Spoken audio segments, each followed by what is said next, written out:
Hello all, welcome to Sarita creative studio.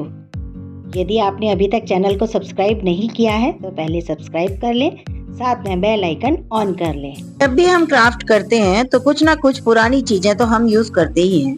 तो आज मैंने लिया है एक डिस्पोजल डिब्बा मोल्डेड के साथ में यूज करने के लिए और ली है एल्युमिनियम फॉइल। तो एल्युमिनियम फॉइल को हम निकाल लेंगे, हमें बहुत ज्यादा एल्युमिनियम फॉइल नहीं चाहिए। यहाँ पर मैंने थोड़ी बड़ी साइज की टियर कर ली थी, पर मुझे इसमें से एक छोटा सा हमारा A4 साइज का जितना पीस ही काम आया। तो मैंने इसको आपके सामने फोल्ड किया, क्रश किया और बना लिया एक छोटा सा लड्डू जैसा। तो अब इस लड्डू में क्योंकि हमने कहीं भी कोई ध्यान नहीं दिया कहाँ से इसमें फॉलो रहेगा या कहाँ से इसमें फ्रंट रखेंगे, तो अब मैं यहाँ पर एक और एल्युमिनियम फॉइल के छोटे से पीस में इसको फिनिशिंग से दिखने के लिए दोबारा से रैप कर रही हूँ। और इस बार जो रैप कर रही हूँ तो कहीं भी कोशिश कर रही हूँ कि इसमें क्रश ज्यादा नहीं आए और जो अंदर वाले बॉल के क्रश हैं वो इससे कवर हो जाएं। तो अब मैंने इस बॉल को बना लिया और इसको भी मैंने थोड़ा सा हाथों में रब कर लिया ताकि इसमें स्मूथनेस या सॉफ्टनेस बराबर बनी रहे। ये बनने के बाद में हम और एल्युमिनियम फॉइल लेंगे और इस बार हम बॉल नहीं बनाएंगे, इस बार हम इसे लंबाई में ही थोड़ा सा क्रश करेंगे। थोड़ा सा सॉफ्टली हम इसे क्रश करेंगे ताकि ये एकदम टाइट सा लोहे के पाइप जैसा नहीं हो जाए, थोड़ा सा अंदर से हॉलो रहे। और जैसा कि हमने बॉल बनाते टाइम ध्यान रखा था वैसे ही इसमें भी ध्यान रखेंगे। और एक साइड से थोड़ा सा हम इसे पतला करेंगे और एक साइड में थोड़ा सा बड़ा रखेंगे। बड़ा रखने से हम उस जगह में अंदर उसे वापस से खोल के और उस बॉल को जो हमने पहले बनाया था उसके अंदर फैब्रिक ग्लू लगा के अच्छे से पेस्ट कर देंगे। तो उससे क्या होगा कि जो हमने ये बॉल बनाया, एक तो ये कवर हो जाएगा और दूसरा इस बॉल के साथ में ये वाली जो हमने अभी स्टिक बनाई है वो रैप हो जाएगी। इस चीज को करने में थोड़ा सा ध्यान रखें, थोड़ा सा जेंटली ही इस एल्युमिनियम फॉइल को ओपन करें जो हमने क्रश कर दिए। तो क्योंकि जब हम इन क्रश को वापस से थोड़ा सीधा करते हैं और इसके अंदर काम करते हैं तो कई बार हमारे हाथ का प्रेशर ऐसा होता है कि ये फॉइल फट जाती है। तो थोड़ा सा उस चीज का ध्यान रखें। जैसा आपने देखा मेरे हाथ से फॉइल फट गई थी, तो उस चीज को थोड़ा सा ध्यान रखें। और जहां जहां से भी हमारी जो एल्युमिनियम फॉइल ऊंची हो रही है उसे सबको फैब्रिक ग्लू लगा के अच्छे से पेस्ट कर देंगे। ये क्या बन रहा है ये जानने के लिए और देखने के लिए पूरे वीडियो में एंड तक बने रहें और अपना लाइक और कमेंट जरूर करें। अब हमने इस शेप को बना लिया है तो हम लेंगे मोल्डेड। मोल्डेड में ये दो तरह से पीस निकलते हैं, तो एक होता है हार्डनर और एक होता है रेजिन बेस। तो जब हम दोनों को इक्वल क्वांटिटी में बराबर अच्छे से मिक्स कर लेते हैं तब बन जाता है ये बहुत ही मजबूत वाला क्ले। तो मोल्डेड जो है वो बहुत अच्छे से मिक्स होने के बाद टूटता नहीं है, डैमेज नहीं होता और बहुत अच्छे से सूख जाता है। मोल्डेड को मिक्स करने के लिए हाथों में टेल्कम पाउडर लगाना पड़ता है, तो जिससे ये मोल्डेड हाथों में चिपकता नहीं है। जब भी हम मोल्डेड का काम करते हैं तो सरफेस पे हम एक पॉलीथीन या OHP शीट नीचे बिछा लेते हैं, उससे हमारा मोल्डेड का काम सरफेस पे चिपकता नहीं है। और उस पॉलीथीन पे भी पर हमें टेल्कम पाउडर तो लगाना ही पड़ता है। तो यहाँ पे मैंने पॉलीथीन पर और जिस पाइप से मैं इसको रोल कर रही हूँ दोनों पर मैंने टेल्कम पाउडर लगा लिया था। मैंने देखा कि मेरी ये मोल्डेड की जो मैंने रोटी बेली है ये पलटकर आपस में ही चिपक के और फट गई। तो ऐसा आपके साथ नहीं हो तो उसके लिए थोड़ी थोड़ी देर में ध्यान से टेल्कम पाउडर अपने बेलन पर या फिर जो आप मोल्डेड का पीस है उस पे लगाते जाएं। तो इसे उठा लेंगे और जो शेप हमने बनाया था एल्युमिनियम फॉइल से उसे हम इस पे रख के चेक करेंगे और जहाँ पे जितना भी एरिया हम इसमें कवर करने वाले हैं उस पूरी जगह में हम फैब्रिक ग्लू लगा देंगे। फैब्रिक ग्लू लगाने के बाद हम जब इसको पेस्ट करेंगे इस मोल्डेड की रोटी में, तो बहुत अच्छे से साथ में ही वो एक बार में ही जहाँ पर रखेंगे वहीं पर पेस्ट हो जाएगी। तो मोल्डेड का काम जब हम फैब्रिक ग्लू से करते हैं या फेविकॉल से करते हैं तो बहुत ज़्यादा स्ट्रॉन्ग पेस्टिंग होती है।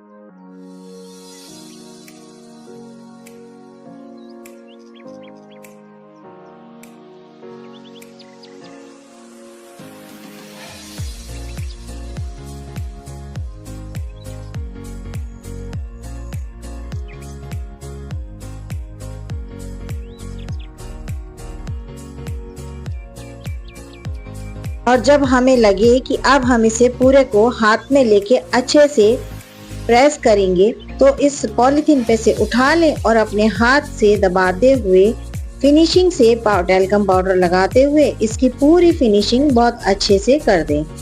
जब हम किसी भी काम को फिनिशिंग से करते हैं, बहुत ध्यान से करते हैं, तो वाकई में वो चीज़ बहुत अच्छी बनती है। तो अब इसके ऊपर हम थोड़ा सा हाथों में टैल्कम पाउडर लेके रबिंग कर देंगे। तो जो ऊपर सरफेस पे थोड़ी सी भी कहीं हमारा मोल्डेड पेस्ट होने से रह गया होगा तो वो आपस में अच्छे से पेस्ट हो जाएगा। पीछे बची हुई जो जगह है वहाँ भी हम मोल्डेड की जो रोटी हमारी बची है उसको और इसके ऊपर से रैप कर देंगे।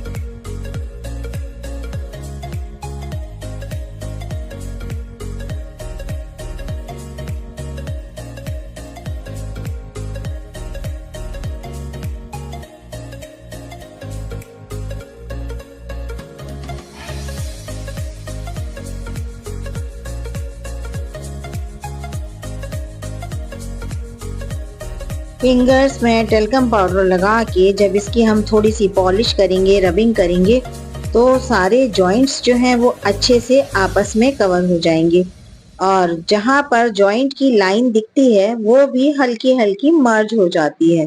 अब यहाँ पे अब हमने ये जो शेप बना लिया है, ये शेप अब आप कुछ आइडेंटिफाई कर पा रहे होंगे और यदि नहीं कर पा रहे हैं तो अभी थोड़ी सी देर तक वीडियो में देखते देखते आपको खुद को समझ में आ जाएगा।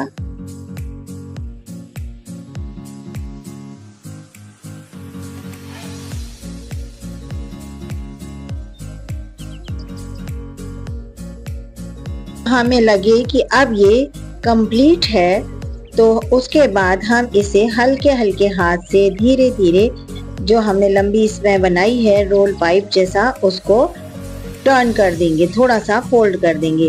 तो अब आपको समझ में आ रहा होगा कि ये क्या शेप हमने बना दिया। तो हमने अपना बॉक्स ले लिया और बॉक्स के ऊपर हमने फैब्रिक ग्लू लगा दिया। तो फैब्रिक ग्लू को अच्छे से फैला दिया ताकि जब हम इसे लगाएं तो ये एक बार में ही अच्छे से लग जाए। ये जो मोल्डेड से फेस हमने बनाया है तो इसे हमें बॉक्स पर पेस्ट करना है। तो बॉक्स पर पेस्ट करने के लिए पहले हमें थोड़ा सा मोल्डेड रखना पड़ेगा बॉक्स पे और उसके ऊपर से हम इसको पेस्ट कर सकेंगे। तो हमारी जो पेस्टिंग है वो बहुत अच्छी होगी।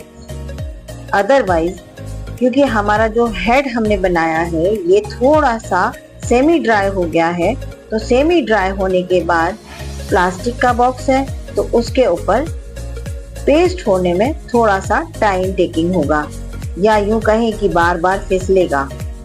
तो हमें उसको नहीं फिसले और अच्छे से एक ही बार में चिपक जाए तो उसके लिए हमेशा ही कोई सूखी हुई चीज पे या सेमी ड्राई चीज पे गीला ताजा फ्रेश मोल्डेड मिक्स किया हुआ हम उसमें नीचे लगा देते हैं तो बहुत अच्छे से पेस्ट हो जाता है। अब देख रहे हैं आप, हमने थोड़ा सा मोल्डेड लगाया और थोड़ा सा उसको दबाया और हमारा जो एलिफेंट जैसा फेस है ये अच्छे से एक ही बार में सेट हो गया।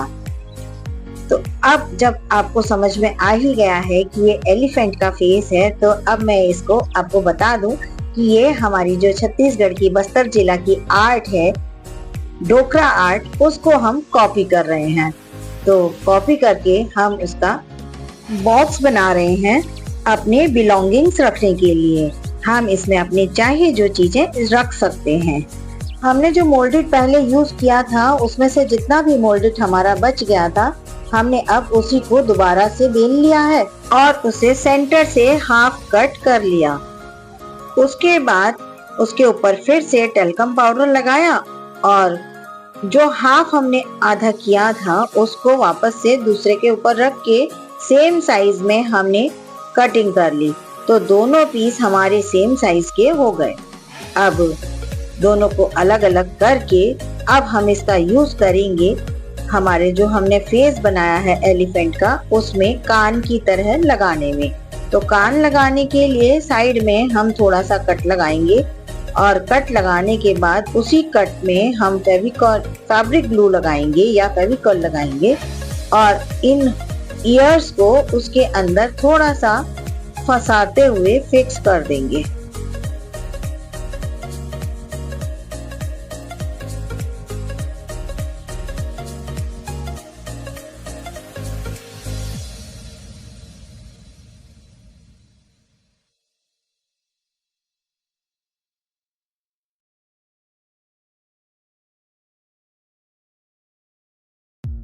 मैंने क्योंकि ईयर्स जैसे ही बनाए और वैसे ही लगा दिए, तो ये बार बार झूल रहे हैं और बहुत टाइम लग रहा है इन्हें सेट होने में।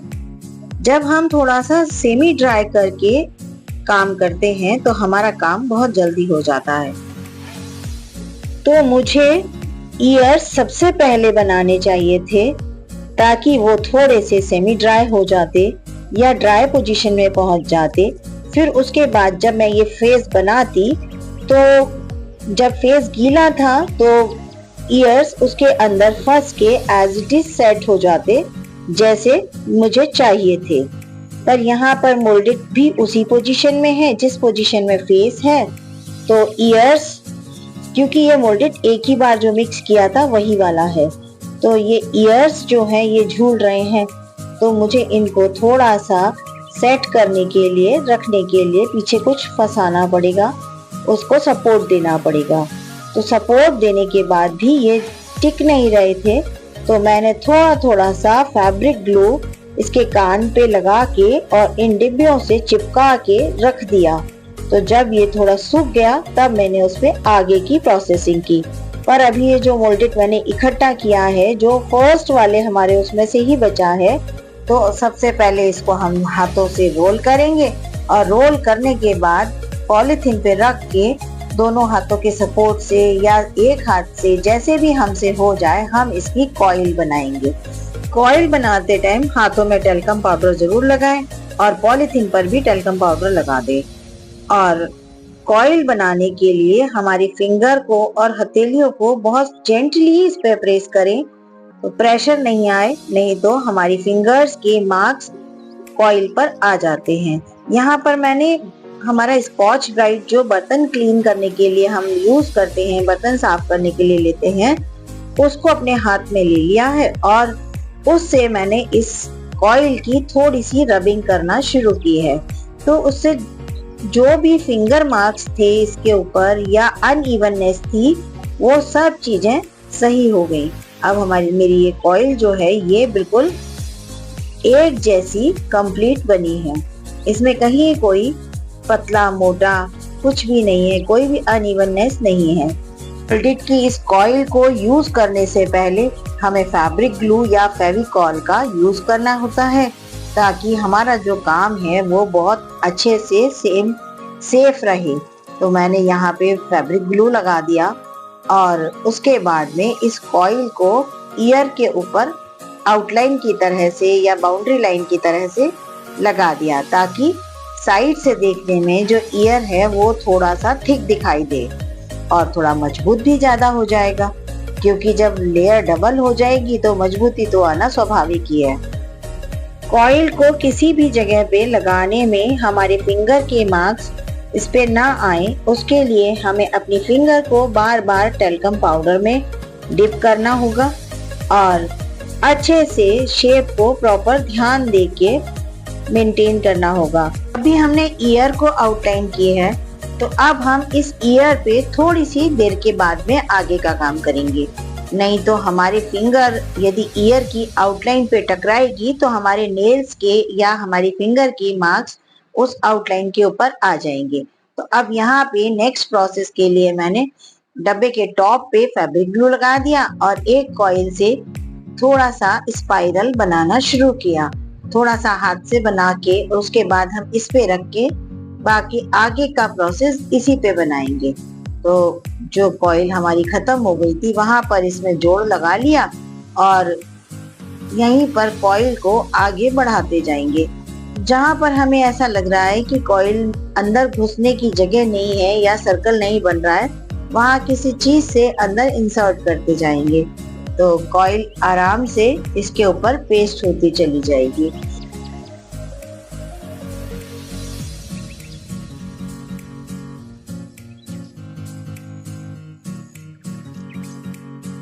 जहाँ भी जैसी भी डिजाइन बनानी है फैब्रिक ग्लू लगाते जाएंगे और कॉइल लगाते जाएंगे।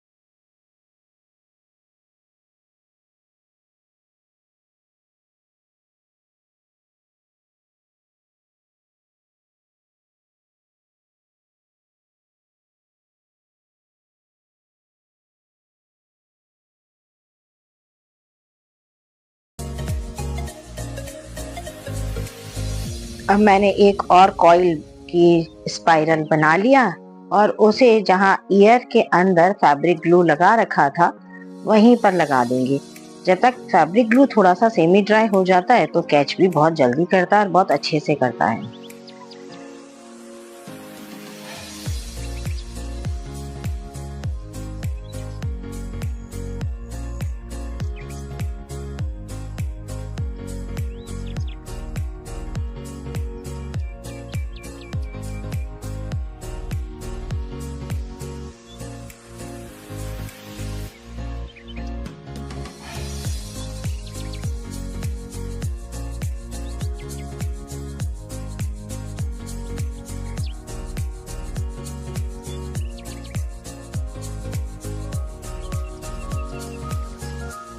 कॉइल बनाना तो आपको आ गया, पर अब हम आगे का प्रोसेस करने के लिए एक थोड़े से मोल्डेड में से एक सेम साइज की छोटी छोटी सी बॉल्स हम तोड़ के एक साथ रख लेंगे और उन बॉल्स को बहुत अच्छे से साइज चेक कर लेंगे। कोई साइज छोटा बड़ा तो नहीं है, जहाँ भी कोई छोटा बड़ा है तो तोड़ के इधर उधर करके सबको एक साथ एक समान एक साइज का बना लेंगे।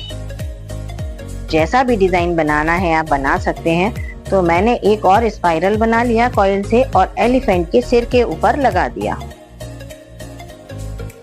अब जो हमने छोटी छोटी सी बॉल बनाई है उसको हम एक साइड से हल्का सा शेप देंगे और ये हमारी ड्रॉप शेप में बन गई हैं। तो ऐसे सारे ड्रॉप शेप हम बना लेंगे और उन्हें हमें जहां जहां भी लगाना है लगाते जाएंगे। तो अभी सबसे पहला ड्रॉप शेप मैंने ईयर में नीचे की साइड से लगा दिया और एक ड्रॉप शेप थोड़ा सा लंबा करके मैंने हाथी के दांत के लिए लगा दिया।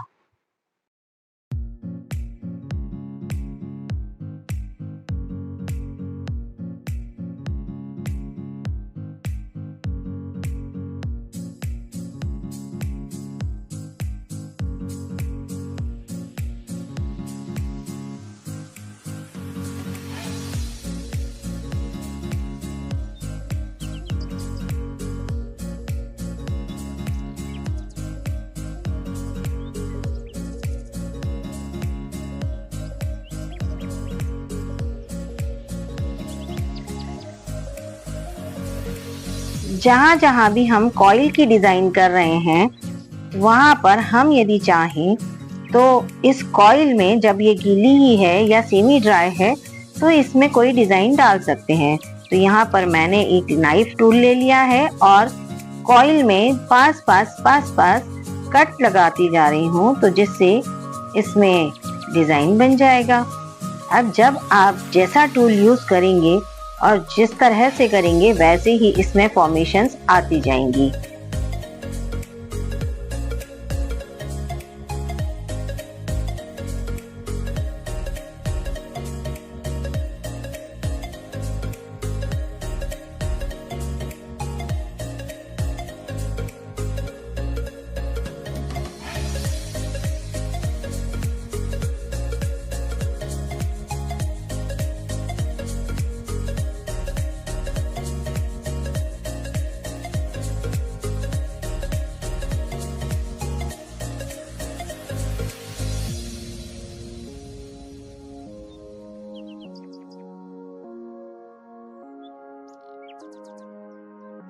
जैसा डिजाइन हमने एक कान में बनाया है वैसा ही डिजाइन दूसरे कान में भी बना देंगे और बाकी बचे हुए बॉक्स में भी जो भी डिजाइन हमारी इच्छा है हम उसे बनाते जाएंगे, जहाँ कॉइल, स्पाइरल और डॉट्स और टीयर ड्रॉप्स बनाते जाएंगे और लगाते जाएंगे।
और अब हमारा बॉक्स रेडी हो गया है और बहुत सुंदर लग रहा है। अब हम लेंगे फेविक्रिल का acrylic black colour. Acrylic black colour से हम इसे कंप्लीट ब्लैक कर देंगे। यदि सूखने के बाद कहीं से हमें फिर से वाइट नजर आता है या कहीं से कलर निकल गया होता है तो हम उस जगह फिर से कलर करेंगे और फिर से उसे सूखने देंगे। जब 100% सूख जाए और पूरा ब्लाइंड ब्लैक हो जाए उसके बाद हम इस पे काम आगे शुरू करेंगे। तो अभी मेरा ये पूरा ब्लैक हो चुका है और अच्छे से सूख भी गया है। अब इसके बाद में हम इसे करेंगे फेविक्रिल एक्रेलिक का मेटालिक गोल्ड कलर। इस मेटालिक गोल्ड कलर को हम ब्रश से बहुत जेंटली सॉफ्टली ऊपर ऊपर अपने काम पे लगाएंगे। डेप्थ में इसे हमें ब्रश को नहीं फंसाना है। तो जो डेप्थ है वहां से जब ब्लैक दिखेगा तो ये हाईलाइट हो जाएगा।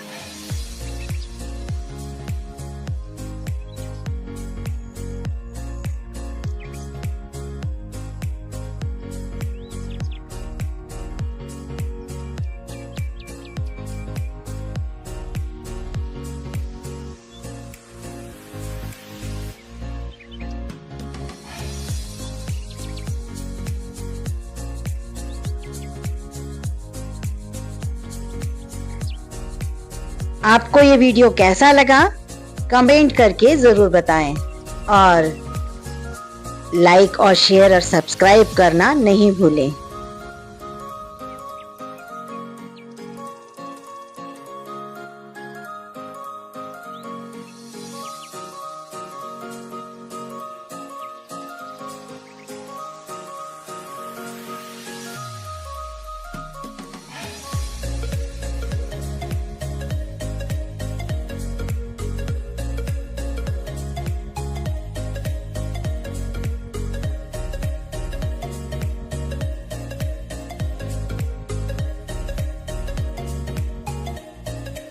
जब गोल्डन का काम भी कंप्लीट हो जाए इसे फिर सूखने के लिए छोड़ देंगे।